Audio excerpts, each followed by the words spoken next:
আমরা যেই প্রতিশ্রুতির ভিত্তিতে এই অভ্যুত্থানটি সংগঠিত হয়েছে সেই প্রতিশ্রুতিগুলোর বাস্তবায়ন করা, যে গণহত্যা এবং এই গত রেজিমে যারা গুম খুন লুটপাট দুর্নীতির সাথে জড়িত ছিল তাদের বিচার করা এবং ইমিডিয়েটলি আইন শৃঙ্খলার পরিবেশ ফিরিয়ে আনা, মানুষের জননিরাপত্তা নিশ্চিত করা এবং জনদুর্ভোগ দূর করা, এই কাজগুলো এই সরকারের প্রথম কাজ হবে।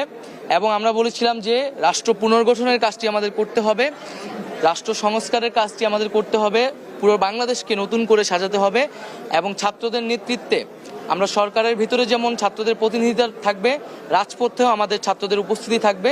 সামগ্রিকভাবে আমরা একটা নতুন বাংলাদেশ তৈরিতে নিজেদেরকে কাজে লাগাবো। বিভিন্ন রাজনৈতিক দল দ্রুত নির্বাচনের বিষয়টা বলছে, আপনাদের কি এটা মাথায় আছে? অবশ্যই এই অন্তর্বর্তীকালীন সরকারের একটি প্রধান লক্ষ্য হচ্ছে বাংলাদেশে একটি সুষ্ঠু নিরপেক্ষ নির্বাচনের মাধ্যমে গণতান্ত্রিক পরিবেশ প্রতিষ্ঠা করা। কারণ বাংলাদেশের মানুষ দীর্ঘ অনেক দিন ধরে তার ভোটাধিকার থেকে বঞ্চিত, ফলে মানুষের সেই ভোটাধিকার ফিরিয়ে আনতে এই সরকার কাজ করবে।